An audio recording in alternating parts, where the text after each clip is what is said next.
قدرت است. قدرتی که از فکر یک انسان آغاز می شود و از ذهن به ذهن گردش می خورد و آرام آرام به جریان بزرگ تبدیل می یابد. این جریان در شکل سخن، تجربه، سوال و جستجوهای نو صورت می گیرد. همین طور انسان ها به هم می پیوندند و این پیونده از حلقه های معرفت و دانش بنیاد می گردد.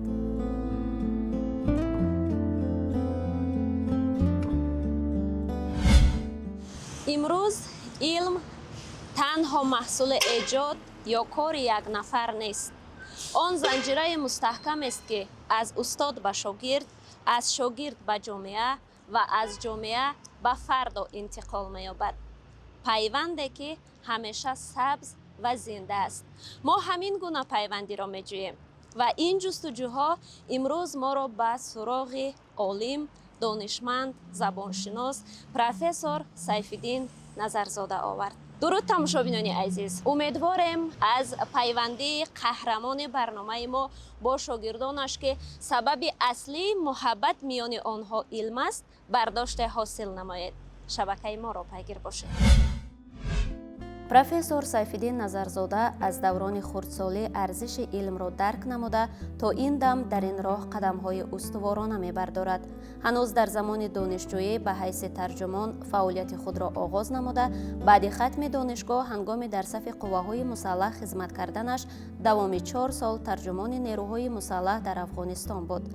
از سال 1990 چون محرر در سرردکسه گفتارهای خارجی کمیته تلویزیون و رادیوی نزد حکومت جمهوری تاجیکستان کار کرده است. از سال 1992 به حیث دیرکتور رادیوی کمیته مذکور تعیین گردیده تا سال 1993 در همین وظیفه خدمت می‌کند. سیف‌الدین نظرزاده همچنین به حیث کارمند کلان علمی و کاتب علمی کمیته اطلاعات نزد اکادمی ملی علم‌های تاجیکستان و از سال 1993 تا 2000 معاون رئیس کمیته اطلاعات نزد اکادمی ملی علم‌های تاجیکستان تا سال 2003 اجرا کننده وظیفه رئیس کمیته مذکور، سال 2006 به حیث دیرکتور انستیتوت زبان و ادبیات بنام رودکی اکادمی ملی علم‌های تاجیکستان، سال 2001 دکان فاکولته زبان‌های آسیا و اروپای دانشگاه ملی تاجیکستان، دکبر سال 2014 دیرکتور کتابخانه ملی تاجیکستان و بعد از آن تا این دم مدیر شعبه فرهنگ‌نگاری و اصطلاحات انستیتوت زبان و ادبیات بنام رودکی فعالیت دارد. زیاده از 200 مقاله و اثرهای علمی استاد در تاجیکستان و بیرون از آن از جمله در صحیفه‌های مطبوعات و مجله‌های علمی ایران و افغانستان، روسیه و قزاقستان و کره جنوبی نشر شدند. خدمت‌های شایان استاد با نشان و مدال و افتخارنامه‌های زیاد قدردانی گردیدند. پروفسور سیف‌الدین نظرزاده صاحب 5 فرزند است که هر کدام آنها صاحب معلومات بوده در جاده علم موفقند. 3 نفر عنوانجو از جمله عالمان جوان تحت رهبری سیف‌الدین نظرزاده مشغول کارهای علمی بوده، 22 نفر آنها رساله‌های علمی خود را در موضوعهای گوناگون حمایت کردند. امروز هم این عالم سرتلاش و سرطلب شاگردان زیادی را برای دست بالا شدن در جاده علم راهنمایی می‌کند.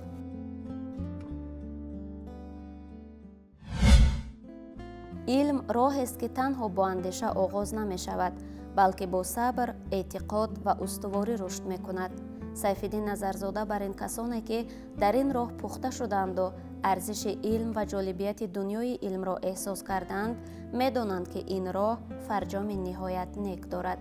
راه است که هرگز پشیمانی نمی آورد. اگرچه با زحمت‌های سنگین به دست می آید، ولی شیرینی‌های شهدش نیز به آخر است. علم سرآغاز رشد جامعه است و تمام دستاوردهایی که بشریت امروز دیده است از دستاوردهای علم است. در صنف‌های 8 9 من بیشتر به علم‌های دقیق میل داشتم. متماتیکا، شیمیا، فیزیکا اینها رو بیشتر دوست می داشتم و بیشتر به همین علم ها رغبت داشتم. ولی بعد از صنف 9 آهسته آهسته میل و رغبت من به زبان بیشتر گردید. برای آن که یک نفر زینه‌های مختلف را گذشته، پست و بلندی‌های زیادی را طی نموده به پایه دکتری و پروفسوری برسد، تنها دانستن کافی نیست. این راه از سالها جستجو، از شب‌های زیادی بیخوابی، از سوال‌های معماانگیز آغاز می‌شود که دریافت جواب‌هایش مشکلی‌های خود را دارد. صبر می‌خواهد، ایستادگی را طلب می‌کند و از همه مهم صداقت به علم نقش می‌بازد. اگرچه محک اساسی این موفقیت را استعداد، مسئولیت و تلاش خود شخص تشکیل می‌دهد، ولی استادان نیز در این سمت نقش مهم دارند. از این رو هر نفر صاحب علم و دانشمند وقتی درباره پیشروی‌هایش سخن می‌گوید، نخست خاطره را ورق گردان می‌کند و چهره استادان خود را پیش نظر می‌آورد. در همین خانه بچگان ما با مسئله ادبیات و زبان خیلی اهمیت داده میشد. یک چی در خاطرم است که همین تالاری که می نشستیم مجلس ها میشد و کینو نمایش میدادن چی میشد، همون گردی همون تمام صورت های بزرگان ما و بزرگان روس وجود داشتند. و من خورد بودم وقتی که یگان کمیسی اگر از یگان جا می آمد حتما من دعوت میکردن، میگفتن که همینا رو یک تا برای ما بگو کیا اینا. من میگفتم مثلا یعنی همون شوق و ذوق به ادبیات و زبان همه هنوز از همین خردسالی در دل من جا گرفته بود و استادان خیلی زیادی، معلمان خیلی زیادی برای ما در این باره کمک کردن. من هر یک آنها رو در اینجا نام نمیگیرم، لیکن من از همه آنها میندار هستم که مرا با همه یک روح درست تربیت کردن. چون که زندگی من در وقت کودکی از دو بخش عبارت بود. یک بخشی صغیرگی و یتیمی و عذاب‌های خیلی دشوار کشیدن بود و یک بخش دیگرش همین در خانه بچگان تنابچی بود که در اونجا شرایط خیلی مساعد بود برای شخصان بی‌سرابان. من تعلیم خیلی درست رو از همونجا گرفتم. در سالهای دانشجویی، بعد در اسپیرانتورا، بعدا در کار در اکادمی علم ها زیادتر و در دانشگاه ملی نیز، یعنی زندگی من بیشتر پیوست دارد به همین دو مؤسسه علمی تعلیمی و سیستم رادیو تلویزیون. من در رادیو سالهای زیاد کار کردم، تقریبا یک 8-9 سال کار کردم. همین سه مؤسسه مرا تربیت کرد. مثلا من به طور مشخص گفتم میتونم اگر دانشگاه ملی برای من سواد داده باشد، برای مرا تربیت کرده باشد، قلم من در کمیته رادیو تلویزیون سفته گردیده است. یعنی من نوشتن رو در رادیو تلویزیون یاد گرفتم. یک نوشتنی خبر، گزارش، خب دیگه بسیار چیزها بود که در اون دوره ما می نوشتیم و این دستی ما رو باز کرد برای نوشتن. دیگر در موضوع علم، نظام اکادمی علم ها برای من خیلی خدمت کرده است. استادانی که در این نظام کار کردن برای ما استاد بودن، از استاد زنده یاد رحیم خلیلی جداد خدای شروع کرده تا استاد شکوری و دیگران که خدا رحمتی داد خدا سعی و بسیار انسان شریف و بسیار انسان دانشمند بودند. ما از همین ها یاد گرفتیم و نه تنها ما دانش رو یاد گرفتیم، بلکه طرز رفتار، طرز گفتار، طرز مناسبت با شاگردان.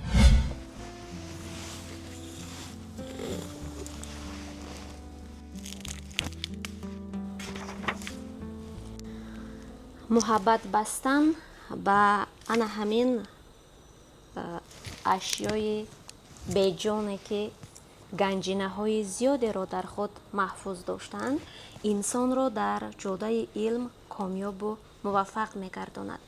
و یکی از خصوصیت هایی که قهرمان امروزه برنامه ما را به همین زینه های بلند موفقیت رسانید، دیدن انا همین رف های پرگنجینه و دوست داشتن کتاب هایی که در این رف ها هستند می باشد. یعنی محض محبت بستن به کتاب، مهر داشتن به کتاب و محض مطالعه کتاب های زیاد توانست که سیفالدین نظرزاده را نه همچون یک عالم موفق و شناخته به جاده های پیشرفته رساند، بلکه برای او افتخار را با وجود آورد که او توانست شاگردان زیادی را در این زمینه تربیت نماید. او توانست جوانان زیادی را راهنمایی کند که ما امروز به واسطه شاهد حال بودیم و این در حقیقت افتخار است و افتخار واقعی آن است که ما نیز در پیروی با همین گونه شخصیت ها کتاب را دوست داریم، کتاب را ورق زنیم و از علم زمان خود بهره ور گردیم و باور داریم که در این راه قدم های استوار می برداریم و کامیاب خواهیم شد. همه وقت استاد باید راه و روش کاری شاگرد را معین کند. معین کردن راه و روش کار از چی عبارت است؟ پیش از همه باید روش علمی را آموزد. اسلوب علمی یکی از اسلوب‌هایی است که اون دقیقی و رسایی را طلب میکند، کوتاه بیانی را طلب میکند. مثلا اگر در اسلوب بدیعی ما و شما توانیم که مثال تمام زیبایی زبان را استفاده کنیم و اون متن ادبی را چی کنیم، در نوشتن کار علمی دیگر این روش به کار نمی آید. یعنی باید دقیق، مختصر و من همین روش را که از بزرگان آموختم همین را به شاگردان یاد میدهم، میآموزم و مثلا سال اول اگر فقط آموزشی ادبیات باشد بعد من همون ساختار پیشکی موضوع کار رو برای اونها پیشنهاد میکنم که باید همین ساختار از همین در همین چارچوبه باشد. همون خط زرینی که در فعالیت علمی من است، من کوشش میکنم که همه کار رو خودی همون شاگرد آموزد، تیار کند، بیارد. یعنی در همین مدت 3-4 سال یا 5 سال چند سالی که میکشد کارش تیار میشد، او علاقه یا محقق مستقل میشد. اون شاگرد میتواند که بعد 5 سال یا 4 سال وقتی که همین در همین یک ساحه مخصوصی حمایت کرد، میتواند که به حضور شاگرد گیرد و شاگرد دیگر رو تربیت کند. همچون نفری که خود شاگرد استاد میدونم، من میخوام پیشم با تمکینی استاد را، یک اندیشمندی استاد را به خود به میراث گیرم که بسیار آدمی با تمکینند، با اندیشند و وقتی که قبل از اینکه یک سخن یا حرف یک گفتنی داشته باشند یا که درباره حادثه واقعه یگان چیز گفتنی باشد، اول اندیشه میکنند با تمکین و وقتی که با نفر صحبت میکنند بسیار شخص خاکسار و حلیمی استاد را من میخوام به خود به میراث گیرم. شخص حلیم، آدمی مهربان است. وقتی که ما این گونه یک استاد حلیم و مهربان راست قول و یکرو دانشمند داریم، ما هم کوشش میکنیم که در آینده وقتی که شاگردای خود را تربیت میکنیم با همین صفت‌هایی که نیکی که ما از استاد نظرزاده به میراث میگیریم همین مناسبت همین کار را با شاگردان خودم، همین صفت‌های خوبی استاد با شاگردان خودمون انجام دهیم. پیش از آن که نام سیفالدین نظرزاده با علم و عنوانهای زیاد پیوند خورد، زندگی او را به امتحان سخت روبرو کرد. بچگی برایش فصل خزانریز پاییز را میماند. یتیمی بر وقت در زندگیش را کوفت و مسئولیتی که عادتاً به دوش سال خوردگان میافتد به کتف‌های کودکانه او واگذار شد. پروفسور نظرزاده تنها از کمبودی مالی اذیت نمی‌کشید، نرسیدن محبت، نوازش و مهربانی زجرش میداد. اما شاید همین خالگی‌ها در وجود او اراده ساختند. عذاب‌ها او را نشکستند، بلکه به اندیشه بردند، به جستجوی معنی، به دریافت راهی که انسان را از تنهایی نجات می‌دهد. ما که در خانه بچگان تنابچی تحصیل میکردیم، زندگی میکردیم، در آنجا تمام شرایط برای خواندن مهیا بود و کسی که نقص تحصیل میکرد دویما مورد احترام و حرمت همون راهبران همون مؤسسه قرار میگرفت. برای همین من وقتی که صنف 9 شدم و به همین مسئله های ادبیات و زبان سر و کار گرفتم و иншоҳои нағз менавиштам ва ҳамин оҳиста оҳиста рағбати ман дигар шуду ман ба забон рӯ овардам ва баъд аз хатми мактаби миёна дар соли 1974 ба донишгоҳи миллӣ омадам. Он вақт университети давлатии тоҷикистон ном дошт ва ба факултети шарқшиносӣ ҳуҷҷат супоридам ва хушбахтона ман ба донишгоҳ дохил шудам. ҳеҷ масалан дар он давра ба андозаи ба факултети шарқшиносӣ дохил шудан душвор буд ки ба ҷои 1 нафар 700 нафар буд. вале хушбахтона ман тамоми имтиҳонҳоро супоридам ва донишҷӯи факултети шарқшиносӣ шудам ва дар донишгоҳи миллӣ ҳам дар факултети шарқшиносӣ ҳам ман дар шуъбаи форсӣ англисӣ таҳсил мекардам ва дониши ман оид ба забон махсусан дар ҳамин давраи донишҷӯим хеле сайқал гирифт, махсусан таърихи Эрон, забонҳои эронӣ ва баъд худи забони тоҷикӣ ё забони форсӣ мову шумо ки ман аз ҳамон давра дигар ба соҳаи забон дохил шудам ва вақте ки баъд аз афғонистон ба тоҷикистон омадам, дар соли дуюми омадан ба институти шарқшиносии академияи илмҳо дохил шудам, мавзӯъ гирифтам ва ҳамин дигар роҳи ман равшан шуд, ба ҳамин масъалаи забон часпид. чун ман аз ин рафъҳои китобхона дидан кардам, ёди кӯдакиҳои устод Сайфиддин Назарзода дар зеҳнам чарх заданд, чун мо дар суҳбатҳои қаблӣ бо устод суҳбат доштем. бисёр як зиндагии сангин, бисёр як зиндагии сахт, бисёр як зиндагии душвореро устод паси сар кардаанд.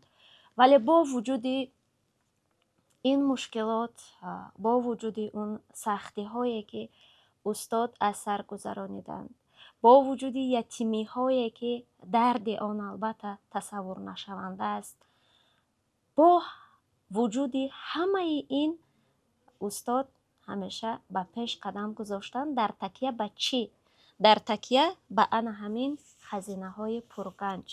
вақте устод дар хонаи интернати ноҳияашон, яъне хонаи бачагон таҳсил мекунанд, дар такя бо ана ҳамин маҳхазҳои пурганҷ ба пеш мераванд. яъне пушти устод касе набуд, на падар буд, на модар буд, на нафаре ки тавонад устодро раҳнамоӣ кунад. маҳз ана ҳамин китобҳо устодро ба ҳамин ҷодаҳо расониданд, маҳз мутолиаи ҳамин китобҳо.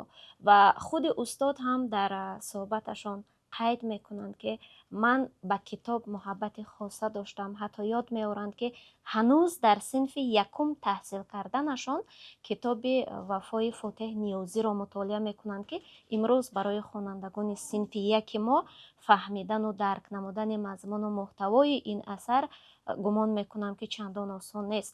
яъне ин аз он шаҳодат медиҳад ки устод ҳанӯз аз синни хеле хурдӣ бӯи илмро эҳсос мекарданд, аз синни хеле хурдӣ арзиши илмро дарк мекарданд ва аз ҳамун давра аллакай ба илм муҳаббат доштанд ва бовар доштанд ки дар ин ҷода муваффақ мешаванд. ҳамин бовар устодро ба комёбиҳо расонид. дар ташаккули ҳар як шахс хондану мутолиаи зиёди китобҳои гуногун хеле фоида дорад.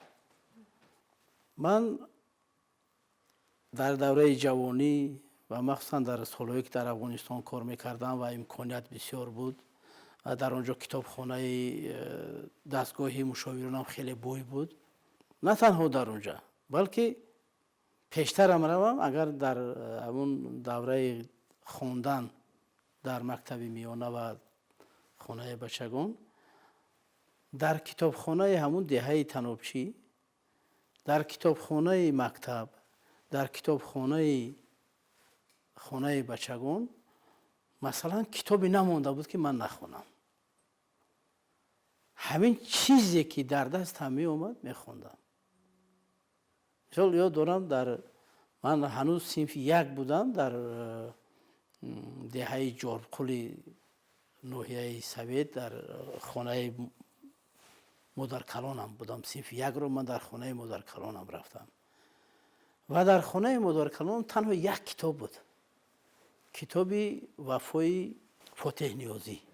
من بار اول کتاب بدیعی رو در همون خانه مادر کلانم دیدم و بعدا مثلا ادبیات کلاسیکی غرب یا فلسفه کلاسیکی غرب یا اینکه آثار کلاسیکانی مثلا انگلیس و امریکا و اینا، این بغیر از آثاری که از خودمان بود. من همین در دوره جوانی و در دوره مثلا تا وقتی که امکانیتی مثلا وسیعی خواندن بود همه همین ها رو مطالعه کردم. فکر میکنم که مطالعه به همین تشکل جهانبینی انسان خیلی فایده کلان دارد. مثلا بینید یک شخص ارتجاعی هست، یک شخص پیش قدم است یا پروگرسیوی هست، یک شخص مثلا عموما اعتنا ندارد به یگان چیز، به یگان دانش و به یگان. همه همین ها از مطالعه برمی آید. من باوری دارم که شخصی که بسیار مطالعه کند هیچ وقت ارتجاعی نمیشد، چون که همون دانشی که همون اندوخته هایی که او میگیرد او رو به همون روح پروگرسیوی یا با روح پیش قدم میبرد، با جهانبینی علمی میبرد. وقتی که درباره علم، درباره ساحه‌های گوناگون نوآوری در علم صحبت میکنیم، پیش از همه پیش نظر ما استاد ما یا نفر شخصیت پیش نظر میآید که در جاده علم راهنمای ما باشد و از در پهلوهای گوناگون، در جبهه‌های گوناگون علم ما را راهنمایی کرده است و یکی از این استادایی که به واسطه استاد راهنمای ما بود دکتر علمی فیلولوژیا، پروفسور، عضو وابسته اکادمی ملی علم‌های جمهوری تاجیکستان، استاد سیف‌الدین نظرزاده می باشد. استاد سیف‌الدین نظرزاده در جبهه‌های یا بخش‌های گوناگون علم زبانشناسی کارهای علمی زیادی را به انجام رسانیده است.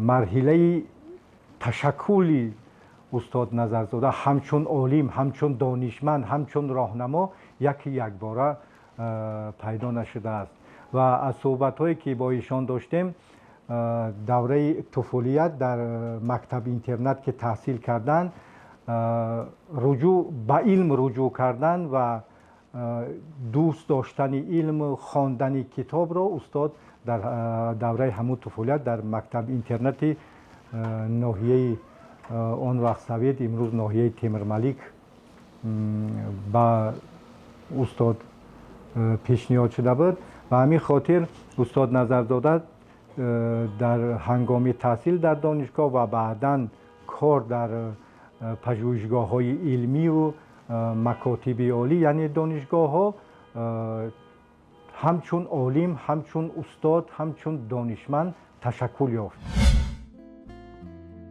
علم برای او پناهگاه شد. کتاب خالگی‌های نوازش را پر کرد. سخن برایش تکیه‌گاه گردید. دانش یگانه چیزی بود که به او باور بخشید و همین گونه از بین سختی‌ها گذشت و راه استادی شکل گرفت.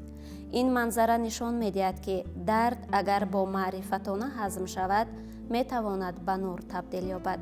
امروز هر شاگردی که در پهلوی استاد می‌ایستد ادامه همان امید است که زمانی در دل یک کودک یتیم زنده ماند، نشأ و نما کرد و شکفت. دادی خدا سعیم خیلی شخصی واقع بین بودن و خیلی شخصی سختگیرم بودن. یا اینکه رحیم خلیجی دادی خدا یک دانشمندی خیلی عالی ساحه زبان‌های ایرانی که شخصی شریف، شخصی اگر گویم که اصیل زاده همین زیایی ما از اونها نه تنها علم گرفتیم بلکه رفتار، کردار، طرزی مناسبت کردن در جامعه، اینها را از اون بزرگان یاد گرفتیم. یا اینکه استاد نجمانوف، فیضعلی نجمانوف که سالها هم مدیر کافدره فیزیولوژی ایران بودن، هم دکانی فاکولته شهرشناسی بودن، رفتار اون کس، دانش اون کس برای من مثلا الگو بود. من بسیار میخواستم که مثل همون آدم هم خیلی جدی باشم، سختگیر باشم و خوشبختانه اکثریت شاگردان ما هم میگویند که من سختگیر هستم، حالا که من اونقدر به اندازه اون استادانی که بودن، بزرگانی بودن، انا سختگیر نیستم. من بیشتر کوشش میکنم که شاگرد خودش کار کند. من از روزهای اولی که یک نفر شاگرد پیش من میآید، من اول سطح دانش اون رو میآموزم. اگر سطح دانش همون کس با سطح علمی موافقت کند، من اون کس رو به شاگردی میگیرم، وگرنه امکان میدهم که رفته خواند. سیفی نظرزاده کارهای ماندگاری که به انجام رساندن، از رساله نامزدیش شروع کرده تا رساله دکتری که سال 2014 درباره تشکل و تحول اصطلاحات در زبان تاجیکی هست، امروز یکی از کتاب‌های ماندگار و بسیار هم خواندنی در زبانشناسی تاجیک است که بعد استاد نظرزاده در از جانب شاگردان آن که بیش از 27 نفر هستند و 7 نفر آنها دکتر علم هستند، در به پهلوهای گوناگون نامشناسی و اصلاح شناسی کارهای علمی را به انجام رساندند و یکی مکتب‌های بسیار هم قوی و گسترده اصلاح شناسی زبان تاجیکی را نه تنها در تاجیکستان بلکه در حوزه فارسی زبان و آسیاییانه تشکیل می‌دهند. علم خورشید است و عالم نورپاش، عالم بر اهل عالم نورپاش. با همین مصرع‌ها یکی از شاگردان استاد رستم شادیف مقاله علمی خود را آغاز نموده است که در این مقاله تمام اثرهای استاد، تمام زحمت‌هایی که استاد در راه رشد زبان کشیدند خیلی خوب و عامه‌فهم درج گردیده است که این هم می‌تواند یک پیوندی مستحکم شاگرد را با استاد نشان بدهد و از جانب دیگر بازگوی آن است که وقت زحمت صمیمی است، صداقت با محبت است و مسئولیت واقعی است، چون این نتیجه های شهدبار را به بار می آورد. استاد راهنمای رساله دکتری بنده بودند که به واسطه در رشد تشکل همچون عالم برای من و در پیشروی کارهای تحقیقاتی، کارهای علمی من به واسطه استاد سهمین نظررس دارند. یعنی با راهنمایی ایشان ما از رساله علمی خود آماده کردیم و استاد بسیار یک آدمی دلسوزند، آدمی راست قولند و آدمی بسیار یکرو می باشند و چون در کمک کردن به شاگردان، شما خوب میدونید که استاد نظرزاده به فکرم زیاده از 30 نفر شاگردای استاد صاحب عنوان علمی اند. از این 30 نفر قریب 7 نفر رساله دکتری زیر رهبری ایشان دفاع کردند و یکی از آنها من می باشم.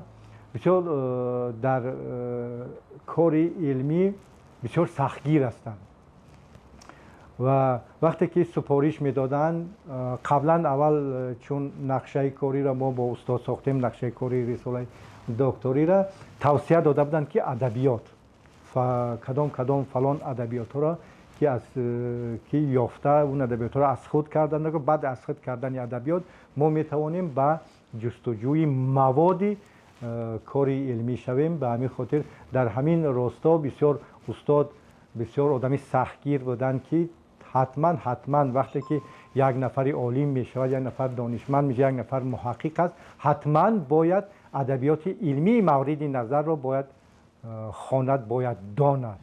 سیفالدین نظرزاده یکی از دانشمندان بسیار ذکی سلیقه بسیار ذکی دارند و وقتی که سیفالدین نظرزاده میگید باید پیش از همه شخصیت او را به این نوبت گیریم، چون که در بسیار جاها راهبری کردن، مثلا در کتابخانه ملی، دانشگاه ملی، بعد دیرکتور اینستیتوت، همین اینستیتوت زبان و ادبیات که بودن، برام یک شخصیت عجایب است و بسیار همین در هر کجایی که کار کردن مثلا از اون کس یگان مثلا کس شکایت نمیکنه. در دوران استقلال ما جوانان از آن افتخار میکنیم که با علم زبانشناسی رو آوردیم و با تحقیق و پژوهش علم زبانشناسی تاجیک دست زدیم و البته در علم زبانشناسی تاجیک راهنما، غمخوار و دلسوزی ما استاد سیفالدین نظرزاده بودند که زیر راهبری استاد در شورای علمی اینستیتوت زبان و ادبیات اکادمی ملی علم‌های تاجیکستان دفاع نمودیم. البته در موضوع خصوصیت‌های لکسیکی و لکسیکوگرافی اولین فرهنگ‌های تفسیری در شمال هندوستان که استاد بسیار سختگیر، سرطلب بودن، هنگامی با استاد کار می‌کردیم استاد ما را راهنمایی می‌کردند، مقاله می‌نوشتیم، به واسطه از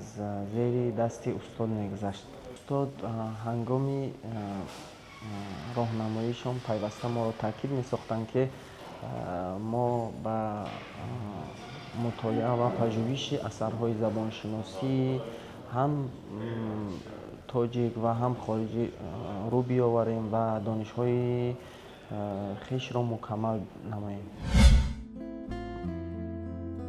برای رسیدن به پایه علم و موفق شدن در این راه، سیفالدین نظرزاده همیشه میان نظریه و عمل پل ساخته است.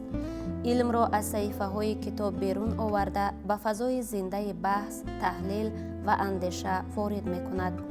هر مقاله، هر تحقیق و هر درس برای او یک حلقه نو در زنجیره پیوند علم با انسان به حساب می رود. پیشروی‌هایش در ساحه زبانشناسی، ثمره تحقیق‌های پیوسته، کار با متن‌های اصلی، تحلیل عمیق روندهای زبان و جستجوی رابطه زنده زبان با جامعه میباشد. او زبان را همچون موجود زنده می‌آموزد، موجودی که تغییر می‌یابد، تأثیر می‌گیرد، اما ریشه‌اش را گم نمی‌کند. این زبانشناسی علمی است که بر ریاضیات داخل دارد. یعنی زبانشناسی دارای قاعده‌هایی هست که نتیجهش یک خیل است. یعنی اگر همی 15 جمع 15 30 باشد، در زبانشناسی هم همین خیل است. شما تصور کنید اگر مثلا با شخصی مثلا تنها اگر آغاز شود باید حتما آخری جمله باید تنها باشد. ببینید یعنی بسیار چیزایی هست که علم زبانشناسی رو با علم ریاضی یا که با علم‌های دقیق نزدیک می‌کند. از صحبت شما فهمیدیم که زبان هم مثل فن‌های دقیق یعنی معماهای خود را دارد و راه‌های حل خود را دارد. چگونه توانستید در این یک عالم پرمعما، در یک دنیایی که واقعاً دانش نهایت بلند را طلب می‌کند موفقیت به دست بیارید؟ البته موفق شدن در جامعه ما و شما باید این خوب درک کنیم که برای اون که روبینای جامعه ترقی کند، روبینا زیربینا نه، برای که روبینای جامعه رشد کند ترقی کند زیربینای مستحکم باید داشته باشد. زیربینای هر یک جامعه اون وضع اقتصادی و اجتماعی همون جامعه است. اگر زیربینا با قوت باشد روبینا هم رشد میکند و در رشدی هر دو همین چیزی که من نامبر کردم، هم دو عنصری که من نامبر کردم، زبان موقعی بنیادی دارد، موقعی سرنوشت ساز دارد، چون که با واسطه زبان است که همه آنها پیشنهادی مردم میگردند. میتوان زبان را به طبیعت شباهت داد که در نتیجه به احترامی به احتیاطی و کم توجهی خشک و فرسوده می گردد. البته نه تنها خشک و فرسوده می شود بلکه می میرد. زبان می میرد. زبان از بی‌اعتنایی صاحبان زبان می مرد. از بین می رود. ما در تاریخ نمونه های خیلی زیادی داریم که زبان های گوناگون دنیا از بین رفتن. شما که در این سمت فعالیت دارید و پیوسته به قول به دریافت واژه‌های نو، اصطلاحات نو مشغول هستید، آیا کلمه ها هم صدا دارند استاد؟ شنیده می شوند؟ در علم زبانشناسی یک جریان است با نام جریان همنشینی کلمه ها. برای همین صدا دارند. یعنی بینید اگر دو کلمه به هم جور افتند کو علاهیده نمیشن. یعنی در زبانشناسی هم در آموختن کلمه ها هم همنشینی کلمه ها خیلی مهم است. برای چی زبان مادری ما رو زبان شعر میگویند؟ برای اینکه در زبان ما به همنشینی کلمه ها خیلی زیاد اهمیت میدهند. همین وزن عروض ما هم در اساسی همنشینی کلمه ها ساخته شده است. آیا کلمه ها هم مثل بعضی رستنی ها پیرشوی دارند و در کدام حالت آنها از بین می روند یا ضرورتی از بین بردنشان به وجود می آید؟ اصلا بیشتر کلمه های از بین می روند که با رشته اجتماعیات داخل دارند. ببینید یک مرحله گذشت. من در همین زبان مادری ما سالهای شوروی حاضر ما پارتیا نمیگویم. یعنی که این یک فاصله بسیار معین تاریخی است. لیکن در فاصله 1000 ساله تاریخی از زبان دوره آغازین تاجیکی ما شاید ممکن که اکثریت کلمه هاش از بین رفته باشد. برای چی؟ این هم سبب دارد. وقتی که زبان آیسته آیسته اصالت خود را از دست می‌دهد، در زیر تاثیر روش‌های گوناگون اجتماعی و تاریخی و سیاسی واژه‌ها هم از بین می‌روند. همراه همون جامعه، همراه همون. ببینید زبان ما در دوره فردوسی و در دوره رودکی و در دوره سینا چگونه بود؟ بعد آمد مثلا در دوره جامی و در دوره هاتفی و اینا چه خیل شد. بعد بیایید در دوره صاحب تبریزی و من احمدی دانش و من دوره اول استاد عینی زبان ما چه خیل بود. یک دوره معین زبان مثلا زبان ترسونزاده و زبان ساتیم الاغزاده و زبان رحیم جلیل و جلال اکرامی اونور چه خیل زبان بود. و زبان امروزه دوران استقلال چه خیل زبان است. ببینید اگر شما همینا را مقایسه کرده توانید میبینید که در دوران استقلال بازگشت به اصالت زبان از وارد شدن کلمه ها به زبان تاجیکی شروع شده است. یک درختی عظیمی قریب 1600 ساله زبان ماست. تصور کنید. انمی در همین درخت تنومند 1000 و چند ساله چقدر واژه، چقدر امکانیت های زبان نهفته است، این را ما و شما باید دانیم و باید همون چیزی که اصلی ما هست، از خودی ماست، از ماست، همون زنده کنیم، همون از نو پیشنهاد کنیم که مردم استفاده کنند. برای بهره بردن از میوه های شهدبار این درخت توجه لازم است. بله.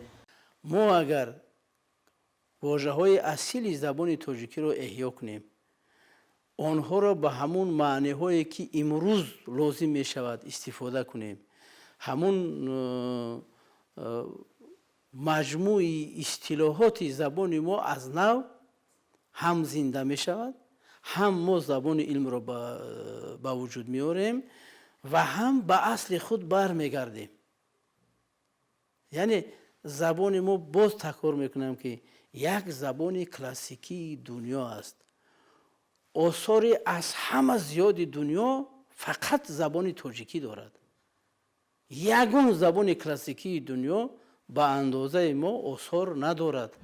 از آن اثرها و کتاب‌هایی که امروز استاد نظرزاده ایجاد کردند، تألیف نمودند، ما استاد را همچون متخصص تاریخ زبان، متخصص ایملای زبان تاجیکی، چون به حیث اعضای گروه کاری در تطبیق، تدوین، تهیه قاعده های ایملای زبان تاجیکی و علامت های کتابت آن به واسطه در طول چند سالی که کمیسه فعالیت کرد اشتراکی به واسطه داشت و یکی از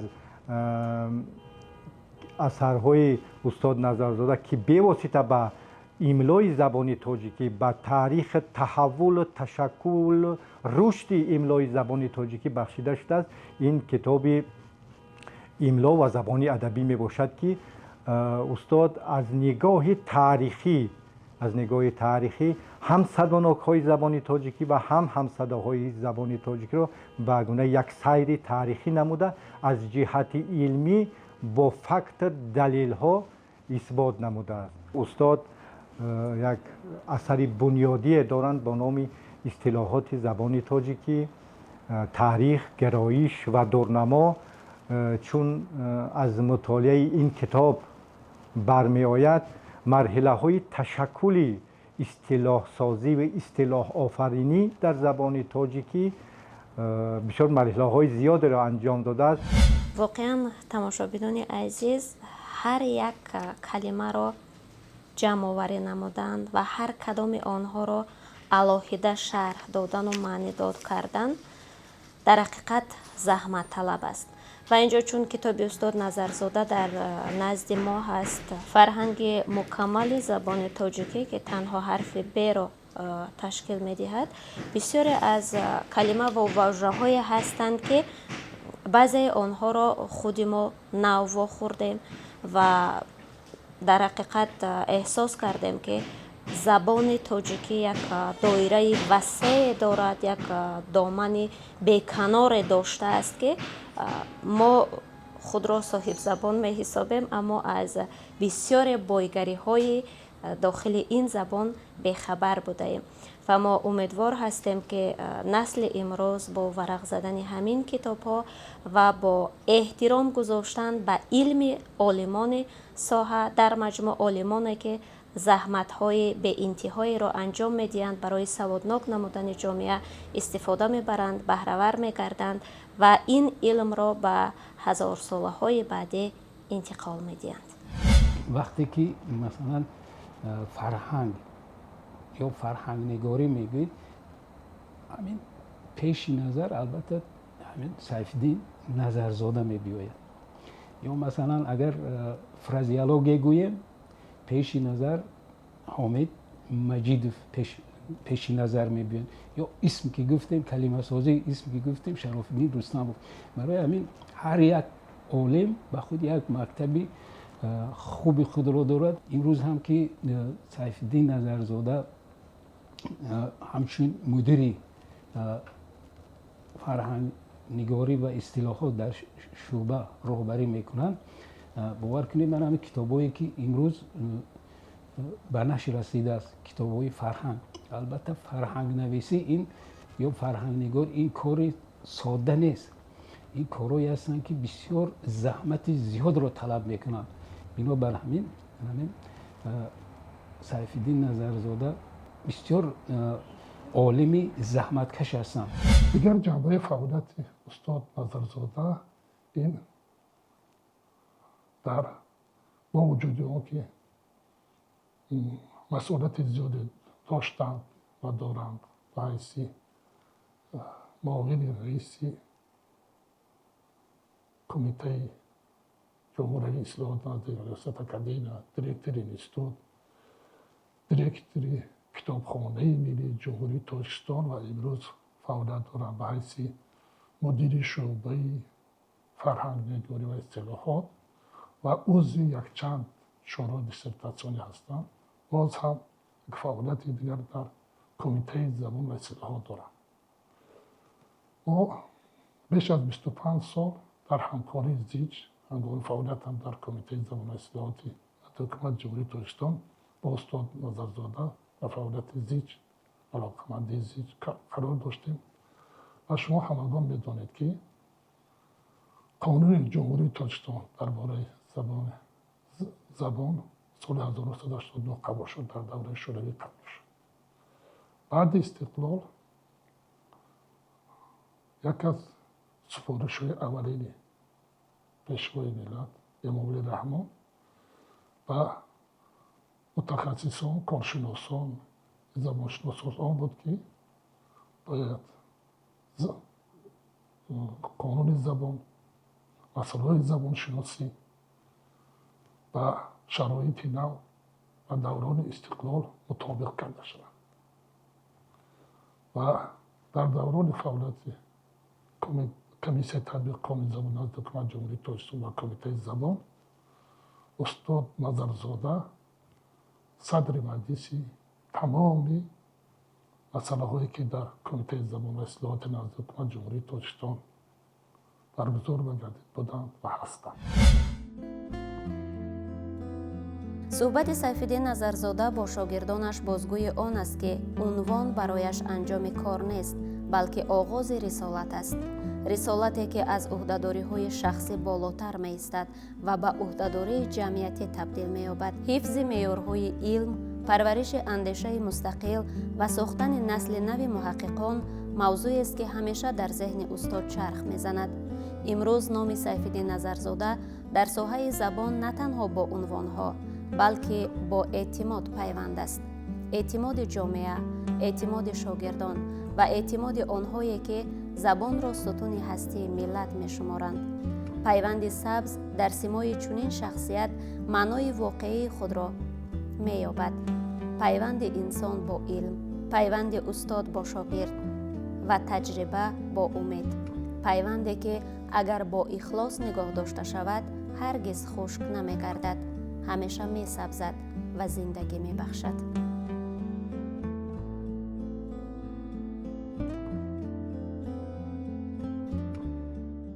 Назарзода бо нави фарҳангҳо, бо китобҳо, бо шогирдонаш шӯҳрат пайдо кардааст. ҳамин вақте ки номи Сайфиддин Назарзодаро дар ягон ҷо мегиранд, мо хурсанд мешавем, ки ҳамин гуна як донишманди бисёр хуб дорем. аз фановарии техникӣ хеле зиёд бояд мо истифода кунем.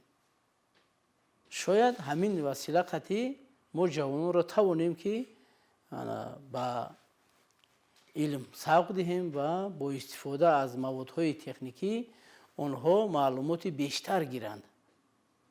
имрӯз маводи тамоми китобхонаҳои дунё аллакай дар шакли рақамӣ вуҷуд доранд. онҳоро гирифта хондан ҳеҷ мушкиле надорад. барои ҳамин фикр мекунам, ки ман ба ҷавонони имрӯза фақат ҳамин машъалатро дода метавонам, ки ҳамин по ба пои рушди илм бояд фаъолият намоянд ва он чӣ ки дастовардҳои илмию техникӣ ба мо додааст, аз онҳо ба таври фаъол истифода кунанд ва барои пешрафти ҷомеа хизмат кунанд. фаъолияти устод Назарзода ҳам дар илм, ҳам дар таълим, ҳам дар сиёсату кору ҷамъиятӣ бисёр ҳам назаррас аст. умед дорем, ки боз ҳам солони зиёде устод Назарзода барои илми тоҷик, барои рушду нумӯи маорифи тоҷик ва пеш аз ҳама омода кардани кадрҳои илмӣ самгузорӣ менамояд.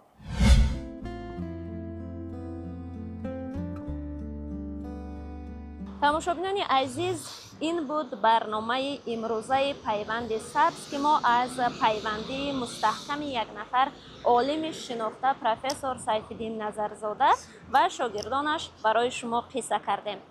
ҳадафи мо аз пайгирии ин мавзӯъ ва баррасӣ намудани муҳаббату садоқату самимияти як олим нисбат ба илм он аст, ки мо дар пайравӣ ба ҳамин гуна шахсиятҳо худро рушд бидиҳем. ва бовар дорем, ки тамошобини азизи мо аз ин суҳбатҳо бардоште барои худ ҳосил намуданд ва итминон дорем, ки дар زندگی با استفاده از همین گونه برداشت‌ها قدم‌های استوارتر به پیش خواهیم گذاشت.